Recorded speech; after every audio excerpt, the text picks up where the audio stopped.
Amen. Alrighty. So, welcome back to our prayer practicum. Last week, what was the homework last week? Go to Mass. Excellent. Well, I hope you are all able to do that. But, so your topic last week was how to actually pray the liturgy, the Eucharistic liturgy, which is important because I think a lot of us tend to just come to church for the homily or something like that, and we think that all the rest of what we do is either the priest's thing or it's just a show or something like that, and it's none of that. It requires our active participation, active participation or actual participation. It's actually a Latin phrase that was really big in the Vatican II documents about actual participation, participatio actuosa or something like that. I don't. Something like that. You can if you want. But it's a participation of the heart. So, Father Samuel last week went through all the different parts of the Mass and what each of them mean, and how going through the Mass is intended to be a spiritual journey that you're actually going on a weekly basis, where you start in the world and end up in heaven, and then go back to the world, which is pretty remarkable. Like if you actually understand what you're doing, you don't want to miss that. And the sermon ends up being just a wee little, who cares? I shouldn't say that. Bishop, if you heard that, I apologize. I don't really mean it. But no, like the homily ends up being kind of a small thing compared to like, you're on a journey to heaven. So anyway, yeah, go ahead. I have a comment to make on what you're saying. Because Ann and I became Episcopalians in the mid-70s because we heard that the priest preached well. So we went to the church because of his preaching and became Episcopalians, Anglicans, because of the other part of the liturgy. Yep. And we've had experiences where we've visited other Episcopal or Anglican Episcopal churches in the American use of those words, where the sermon, I don't know where the sermon came from, but the liturgy came out of the Book of Common Prayer. Yeah. And so was a blessing, even though So two things, two little comments on that. So first of all, I think that this experience of the liturgy that we're going for here, this actual participation, this is what people are really looking for from church, and they don't know it. So and I think that's why how we actually perform the liturgy, I think it's important, how we actually do it, that it should be done with a deep reverence, with a deep respect for the traditions that have been passed down, and it should aim for excellence, as if it is actually a gift you would want to give to God. But also, I think we should aim for liturgical excellence, because we are sort of activating on earth a copy of what's happening in heaven.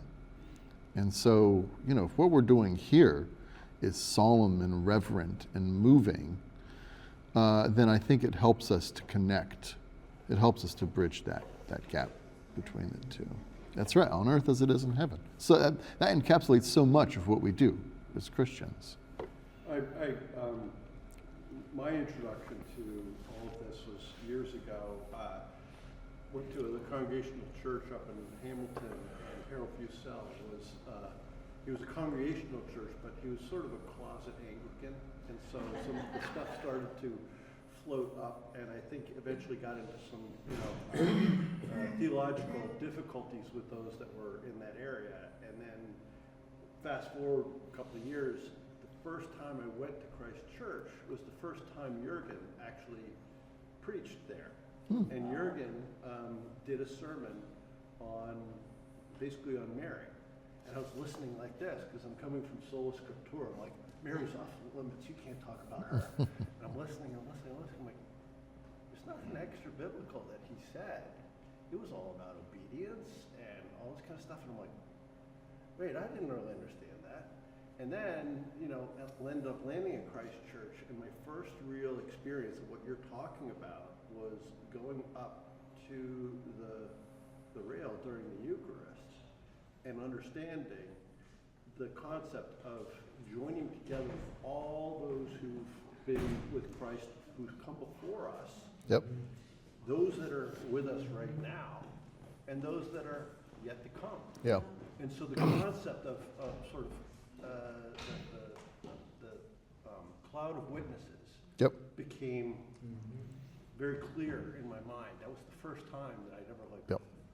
and I had to get over the marching around the church when they were doing the Litany of Saints. I was like, what is this? It took me a year. Yeah. And I figured it out. I was like, okay. Yeah, I had a very similar experience, and it was at Christ Church too. And actually, my grandmother had just passed away. I was in seminary, and I pretty much came right back from the funeral and went to my first Requiem Mass at Christ Church. And so it was deeply moving, and it really challenged my understanding of the living and the dead and the separation that's between them. To go from a funeral to that, and then, like you said, to have that experience of being surrounded by this great cloud of witnesses. And I think that that's an important part of what's happening when we actively pray the Eucharist when we're sitting in church, is that you're not, so it's not your prayer that's making it effective. It's already effective, and your prayer helps you to join in the fact. So every Eucharist is going to end up in heaven. The liturgy itself is on that journey, and you're going to end up there. The question is, are you spiritually going to come along with it? There's that part in the liturgy that says, "Lift up your hearts, sursum corda." That's up to you. That's an order to you. You lift up your hearts. Are you going to go make this journey to heaven with us? So interestingly enough here, we got into the conversation before I asked about your homework. So let me ask about your homework. Maybe this was your first time that you'd heard sort of a commentary on the meaning of the different parts of the liturgy. And so maybe last week was the first time that you went to Mass with sort of this active participation mindset. Maybe you learned some things you didn't know before, and now it means something more.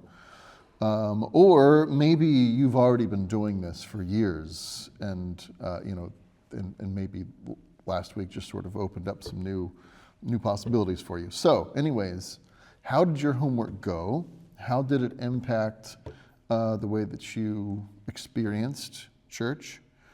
And any other insights that you might have. Go right on ahead. I thought the difference would be after the lesson. Yeah. When church was right after.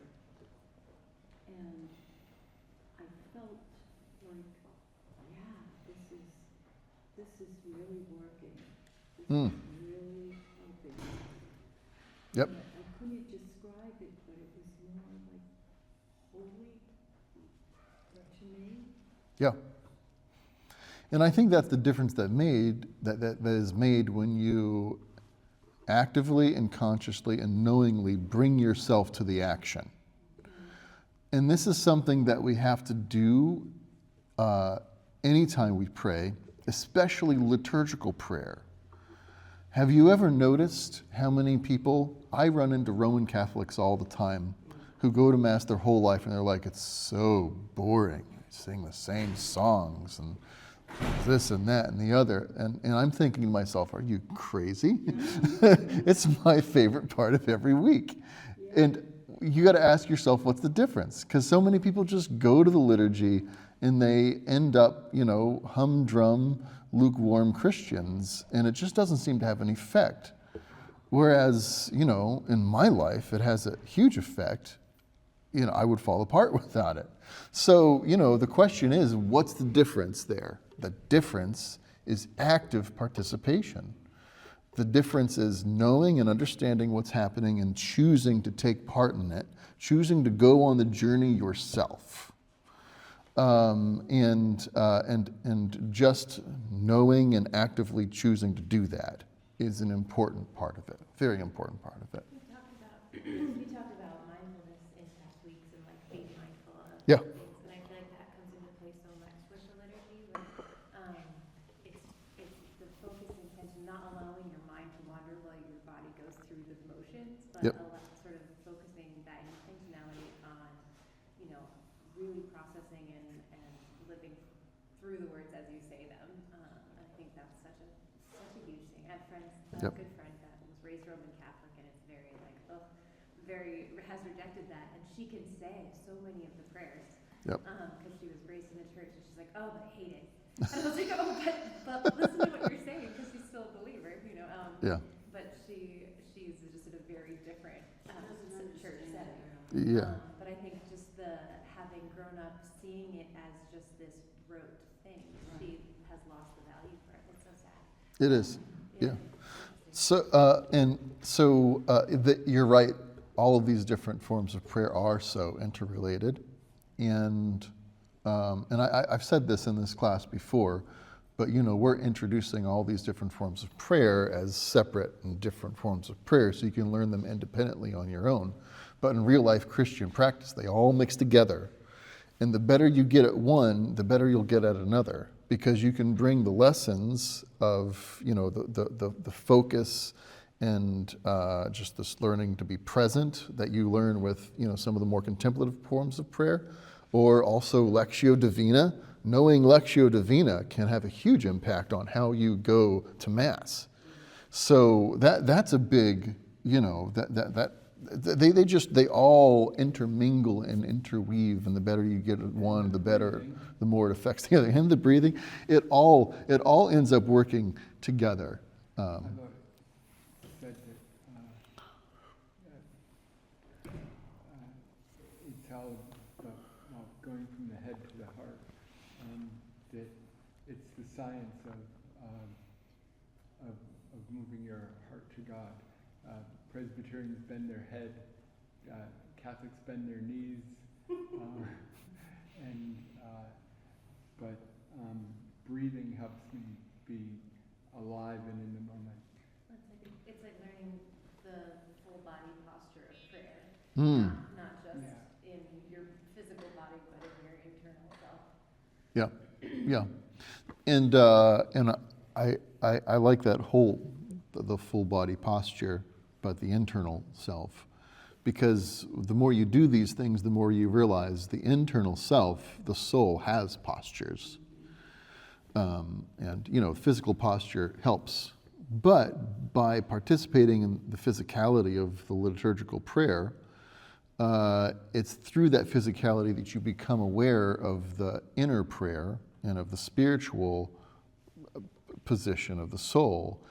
But once you are aware of the soul, then you aren't necessarily dependent on the physicality of the liturgy anymore. So the physicality of the liturgy can help introduce you to the inner liturgy. But then once you have that familiarity with the postures of the soul, you can sort of more easily connect to that and utilize it throughout your days. Kind of reminds me of like when we were doing the intro class, talking about how the Christian life is sacramental, and so everything that you do physically and everything that you do within like a church setting is reflective of an unseen reality. Yeah. And so that idea of prayer and interacting in your physical body, but sort of connecting that to the unseen reality of what is happening. It's funny, it's like the more you grow, the more you are connected to that unseen reality as the true reality, as opposed to That is, yeah, No, yeah, it is the true reality, and this is the sign. That is the reality, and that's not just the case in the context of the sacraments and of the liturgy. You find out that's the case in all. I heard a guy being interviewed this past week who had had a near-death experience as an atheist and a scientist, and it completely changed the way that he viewed his life. And of course, you can't put too much on near-death experiences. I want to preface it with that. But what he described is something that I feel every day as a product of my spirituality without having physically died. So, he talked about how what was there was more real than what was here. And now that he's back here, he sees everything here as just sort of a shadow of a deeper reality. And, this is coming from a guy who's fresh out of, his atheism. And that's my experience of prayer. And not only that, but I find it fascinating that, what does the Bible tell us to do but to die daily, this act of mortification? So this death to the world is the means by which we become alive to the spiritual world and to the real reality that's really there, more real than what's real, I have no clue. I don't know who it was. It was just, he might have, I'm not sure. It was just a clip, clips. Short order, those short order videos, which are terrible for our brains. I try to limit myself. So you were talking about how at the end of the Mass there's this sending out into the world. Yeah. Ite So- missa est. Yeah, so I'm still working full time. I do knowledge work stuff, and so for my birthday, my daughter and her husband gave me a set of those headphones that go over your ear and around the back, and they're very subtle. You can't really notice them, but they're very comfortable. But they allow you to hear ambience as well as what you're listening to. And so along the lines of going out into the world, I've started listening to a channel on Pandora of Gregorian chants as I go through the day. Because what happens is it's all in Latin and all these ancient songs, many of which remind me of what happens during the liturgy. But I can still work on what it is that I'm working, and I can do both simultaneously. So at any point when I get bored or whatever, I can turn my attention to what they've been singing about since the beginning of Christianity. Yeah. And it's just, it just changes the way I look at everything. As I walk into a meeting, I'm like, I'll turn it off so I can listen to everybody. But the whole concept of whatever it is that's going on, what is it that I can do to serve? Yeah. What value is this for whoever it is I'm working for? It just completely changes the way that I'm doing, because I'm sort of coming out of Sunday, going through the week, Yep. and how do I keep my mind in a place that is ancient and unmovable and where the reality is? So I want you to share that again in a couple of weeks, because we'll be doing another form of prayer close to the end of the semester called Musica Divina. We've done Lectio Divina, and we've done Visio Divina. And the last one to add to that is Musica Divina, which is using music as a means of meditation. Some of the But bring that back in. that David does during some of the liturgical processes is it goes way back into these Gregorian chants, and I'm like, hey, I know that too. That's right. Yeah. So a lot of these things we've been doing for well over 1,000 years.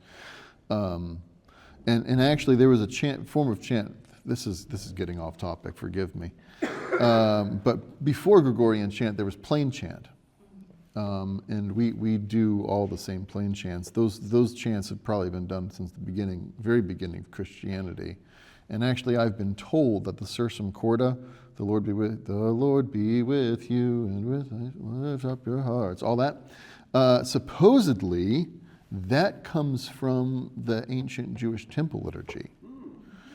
And some of the ancient Jewish chants have survived over into Christianity, and we still do them today. Isn't the Bosalarum, like that we say in evening prayer? Extremely ancient. That's one of the most ancient hymns that we have. It is. Yep. Yep. Which is, I think that's one of the values of maintaining our liturgical tradition. I think one of the greatest dangers is when we start changing things. And especially when we change them unknowingly, just because we think it's out of style or something like that. Because we end up throwing away those great treasures, and having things in the liturgy that are drawn from essentially every century of the church's existence is a way of participating in the communion of the saints. And I just think it's really, really great. It connects back to what we were saying earlier too, which is not allowing something to just be rote and practice, but to really value what it's, the gem of what it is at its core and what it's saying. So like with the Eucharist, not allowing Yep. that to just be a thing that we walk through. Yep. And also not dismissing it when it does become rote, because it will become rote. If you're still new to the liturgy, it's still probably new and cool to you, and it will be for a couple of years. But eventually, you'll get like really used to it. Like when you get to, I have to be very careful to slow down when I'm doing the liturgy, because I know it so well. Like I've been saying that right now for 16 years. And so it's so easy just to or to start thinking about lunch while it's still coming out of my mouth. But the thing is just because it's become rote doesn't mean it's become meaningless. It just means that I need to engage in a new sort of a way. Whenever someone tells me the liturgy is boring, my response is always, great. I'm so glad to hear that, because getting through the boredom is the first step into developing a deeper liturgical spirituality. So when you hit the boredom, push through the boredom, and you'll find something much, much better on the other side. So that rote bit is actually a part of the process of going deeper. Understanding the parts of the liturgy and how they all fit together and what their meanings are, like Father Samuel went over last week, is an important part to moving beyond that. But it goes deeper, actually. It goes deeper than that, even. So the rote is not necessarily a bad thing. It's just a step along the road to what can be a deeper participation in the realities that are there. Boredom is your vices exerting themselves against your spiritual growth. And the liturgy is a school of virtue. The liturgy requires virtues to get good at it. It requires intention, it requires patience, it requires focus. And so by simply coming and sitting and doing, even when you don't feel like it, you are being formed. Even if you're not like having an emotional experience in the moment, just sitting there and doing it and going through the motions is actually an important part of it. And the more you grow in that virtue, the more you kill the vice. And the more you kill the vice, the more you're unmoored from this world, and the more you can actually experience the spirituality of the liturgy. But you've got to go through that process of killing the vices. So it may be interesting. If you just start paying attention spiritually to yourself, you'll notice those vices start to push back against you in the liturgy. And when you feel them push back, that's not the time to give in. Even if it's something as simple as, just staying home for a Sunday. If you feel like staying home for a Sunday, that's precisely the Sunday to go to church. Battle those vices and let the virtue come out on top, and you'll find your spirit more free.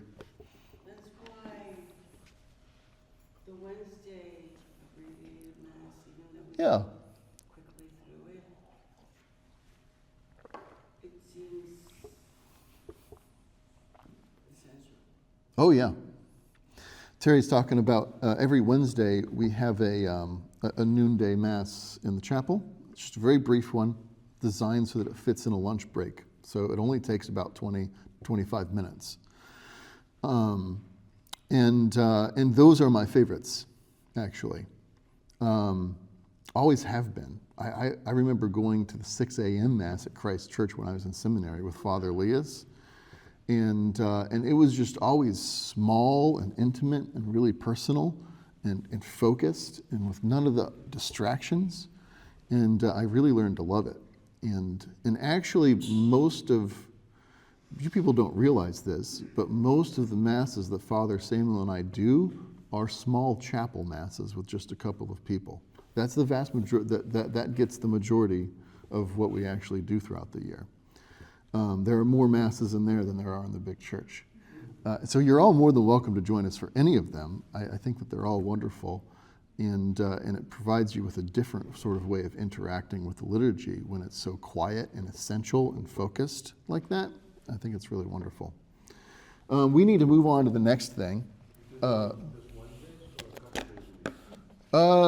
Keep your eye on the bulletin or on the calendar online. So usually it's almost always on Wednesday. Well, usually it's on Wednesdays at noon, 12:15 actually. But we also do it on feast days, on red letter days, and sometimes other times as well. All right, so this week we're introducing you to, last week we introduced you to sort of the spirituality of the Eucharistic liturgy.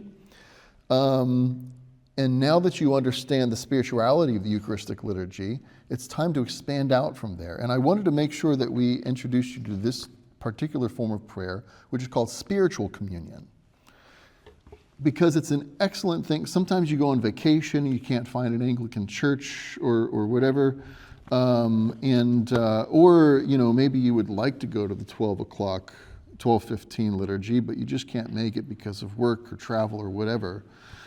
This is an excellent thing to do otherwise. So essentially what it's doing is you sit down and you go through spiritually and internally all of the steps of the Eucharistic liturgy. So your soul takes that journey, and then you end up with an act of spiritual communion, which is a prayer that we have in the back of the prayer book. And it's a beautiful little prayer. I love the prayer by itself. I'll just read it for you. Dear Jesus, I believe that you are truly present in the Holy Sacrament. I love you above all things, and I desire to possess you within my soul. And since I cannot now receive you sacramentally, I beseech you to come spiritually into my heart. I unite myself to you together with all your faithful people gathered around every altar of your church, and I embrace you with all the affections of my soul. Never permit me to be separated from you. So you, huh? Is there a page number? There is, but I couldn't tell you. It's in the occasional prayers. So a wonderful little prayer by itself, but the whole idea is to do the active participation part, even though the liturgy itself isn't going on around you. I did this daily through seminary, actually. And what I've done here is I have printed out a little sheet for you. You'll have to forgive me. I've committed an unforgivable sin of printing it upside down on the back. So this will be, I know, I hope that this doesn't distract you too much from prayer. You may have to, sadly it's right after the confession, so if you have any ill feelings toward me, you may have to do that part again. But anyways, here, let me just pass this out. We've got a lot of people here today. I'll keep one for myself, and then just send those around in all directions. So as you look at this, you can see that it goes through, it's got a lot of the prayers right from our liturgy. It's got the entrance rite, it's got a little entrance rite, a rite of preparation, which is the collect for purity, a small collect, which you when it gets to the collects and the lessons, you can use the collects and lessons for the day from the back of the prayer book. Or if you don't want to go through all of that, you can just follow the suggestions. Here, there are 2 short gospel options, and there's a short collect option, and then you can choose any psalm that you want from those suggested. But, I often find that it's best to use the actual collects and lections for the day from the lectionary. And then after that, you can spend some time on meditation on those scriptures. and then goes into confession, which is just the confession from the Eucharistic liturgy, and then you turn it over. It goes to the Our Father, the Agnus Dei, and then the act of spiritual communion. And then I also added in there the Anima Christi. So this is mostly from the prayer book. I used as a model, this is primarily based on the communion of the sick in your prayer book. But I also borrowed some things from the St. Augustine prayer book, which is a wonderful resource. And if you have this and would like to do it out of this instead, you're more than welcome to do that. What I always did before I had any of these tools is I just read through the Eucharistic liturgy in the prayer book when I was in seminary. And when I got to that, the communion, instead of actually receiving it, I just said a prayer of spiritual communion, and bada bing, bada boom. So all of those are options to you, but I would encourage you to practice that this week. It's often good to do at a time when there's a liturgy going on somewhere else. So if you can't make it on this Wednesday, it'd be a good time to do it. But somewhere in the world it is happening. Everywhere, almost every hour of the day, somewhere in the world, a liturgy is being said, and you can always join in with it at any time. And as a matter of fact, at the end of the day, there's one liturgy, and that is the heavenly liturgy, and all of our liturgies on earth are just a copy of the one reality that is eternal and unchanging. So, and this is a wonderful little method of prayer for connecting to that eternal reality. Are there any questions about that real quick before I have to run off to church? Good. All right. We'll see you guys next week.